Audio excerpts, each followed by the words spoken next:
యోహాను సువార్త 12వ అధ్యాయము. కాబట్టి యేసు తాను మృతులలో నుండి లేపిన లాజరు ఉన్న బెతనీయకు పస్కా పండుగకు 6 దినములు ముందుగా వచ్చెను. అక్కడ వారు ఆయనకు విందు చేసిరి. మార్త ఉపచారము చేసెను. లాజరు ఆయనతో కూడా భోజనముకు కూర్చున్న వారిలో ఒకడు.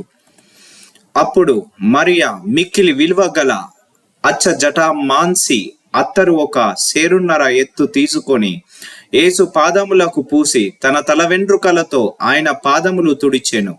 ఇల్లు ఆ అత్తరు వాసనతో నిండెను.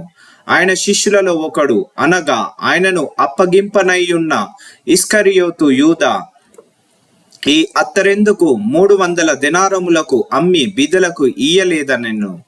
వాడిలాగు చెప్పినది బీదల మీద శ్రద్ధ కలిగి కాదు గాని, వాడు దొంగయ్యుండి తన దగ్గర డబ్బు సంచి ఉండినందున అందులో వేయబడినది దొంగలించుచు వచ్చెను గనుక అలాగూ చెప్పెను. కాబట్టి యేసు, నన్ను పాతిపెట్టు దినమునకు ఆమెను దీని నుంచకొననీయుడి. బీదలు ఎల్లప్పుడూ మీతో కూడా ఉందురు గాని నేనెల్లప్పుడు మీతో ఉండనని చెప్పెను. కాబట్టి యూదులలో సామాన్య జనులు ఆయన అక్కడ ఉన్నాడని తెలుసుకొని యేసును చూచుటకు మాత్రమే కాక మృతులలో నుండి ఆయన లేపిన లాజరును కూడా చూడవచ్చిరి. అతనిని బట్టి యూదులలో అనేకులు తమ వారిని విడిచి యేసునందు విశ్వాసముంచిరి గనుక ప్రధాన యాజకులు లాజరును కూడా చంపనాలోచన చేసిరి. మరునాడు ఆ పండుగకు వచ్చిన బహుజన సమూహము యేసు యెరూషలేమునకు వచ్చుచున్నాడని విని ఖర్జూరపు మట్టలు పట్టుకొని ఆయనను ఎదుర్కొనబోయి, జయము ప్రభువు పేరిట వచ్చుచున్న ఇజ్రాయేలు రాజు స్తుతింపబడును గాక అని కేకలు వేసిరి. సియోను కుమారి, భయపడకుము, ఇదిగో నీ రాజు గాడిద పిల్ల మీద ఆసీనుడై రాయబడిన ప్రకారము యేసు ఒక చిన్న గాడిదను కనుగొని దాని మీద కూర్చుండెను. ఆయన శిష్యులు ఈ మాటలు మొదట గ్రహింపలేదు గాని యేసు మహిమపరచబడినప్పుడు అవి ఆయనను గూర్చి రాయబడెననియు వారాయనకు వాటిని చేసిరనియు జ్ఞాపకమునకు తెచ్చుకొనిరి.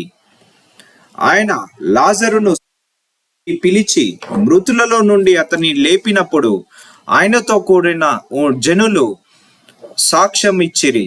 అందుచేత ఆయన ఆ సూచన క్రియ చేసెనని జనులు విని ఆయనను ఎదుర్కొనబోయిరి. కావున పరిసయ్యులు ఒకరితో ఒకరు, మన ప్రయత్నం ప్రయోజనమై పోయినవో చూడుడి, ఇదిగో లోకము ఆయన వెంట పోయినదని చెప్పుకొనిరి.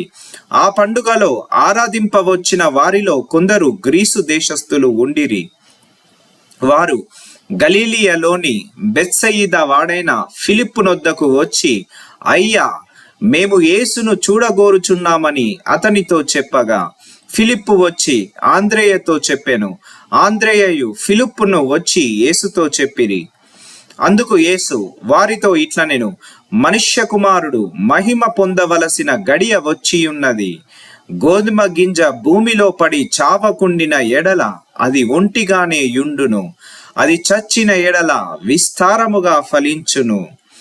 తన ప్రాణమును ప్రేమించువాడు దానిని పోగొట్టుకొనును.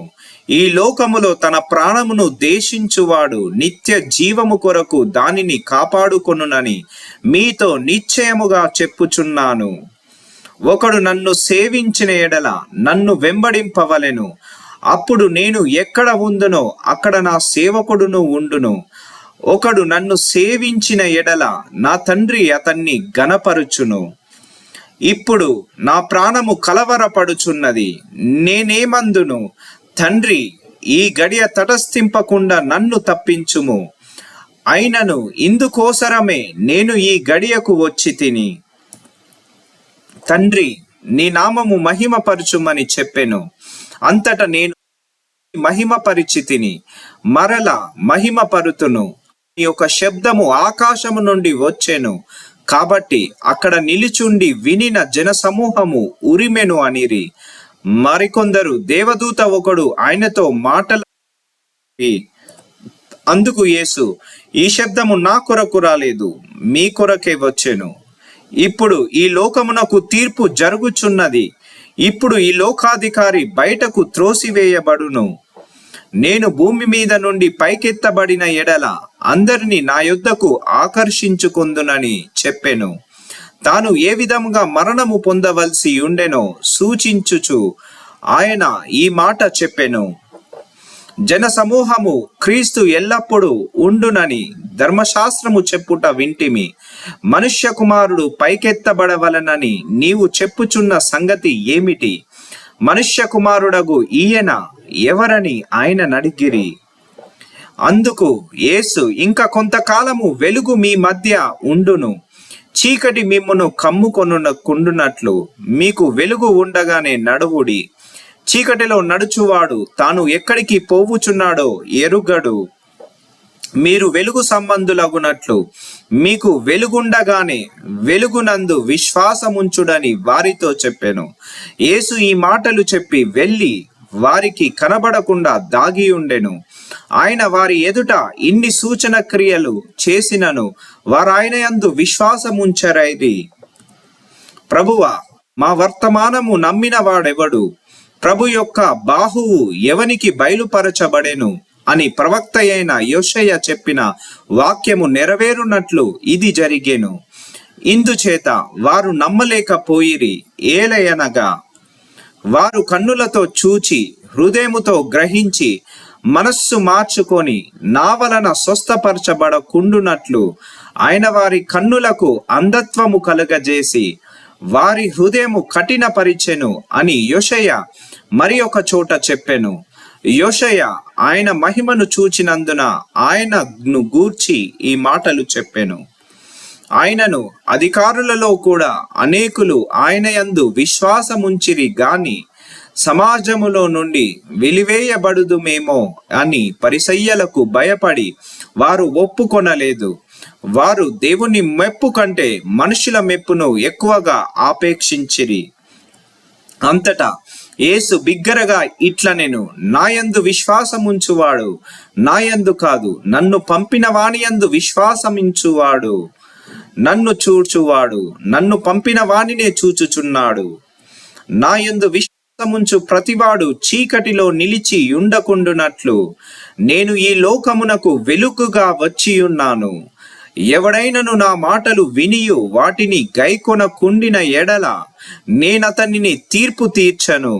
నేను లోకమునకు తీర్పు తీర్చుటకు రాలేదు గాని లోకమును రక్షించుటకే వచ్చి తిని. నన్ను నిరాకరించి నా మాటలను అంగీకరింపని వానికి తీర్పు తీర్చువాడొకడు కలడు. నేను చెప్పిన మాటయే అంత్యదినమందు వానికి తీర్పు తీర్చును. ఏలయనగా నా అంతట నేనే మాటలాడలేదు. నేను ఏమనవలెనో ఏమి మాటలాడవలెనో దానిని గూర్చి నన్ను పంపిన తండ్రియే నాకాజ్ఞ ఇచ్చి ఉన్నాడు. మరియు ఆయన ఆజ్ఞ నిత్య జీవమని నేనెరుగుదును గనుక నేను చెప్పు సంగతులను తండ్రి నాతో చెప్పిన ప్రకారము చెప్పుచున్నానెను.